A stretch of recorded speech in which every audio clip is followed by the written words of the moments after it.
Hey, what's up guys? So in this video, we will see the secret code to test the touchscreen of the Oppo A5x. Now to do that, first of all, just open the dialer app.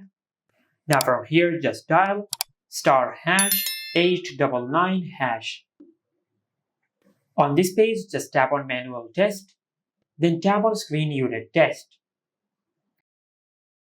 And from here, you will test the screen of your smartphone.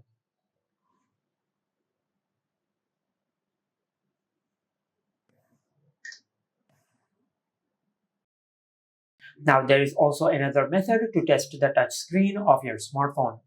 For that, just go to your home screen, then open the Google Play Store. Now in the search bar, just search this.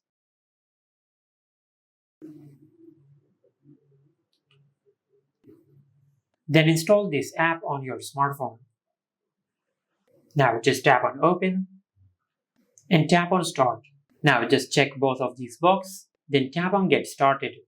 From here, just tap on Touchscreen Test, and from here you can test the touchscreen of your smartphone. Just like that. And this is how you can test the touchscreen of the Oppo A5x. Make sure to like, comment, and subscribe. Thank you for watching.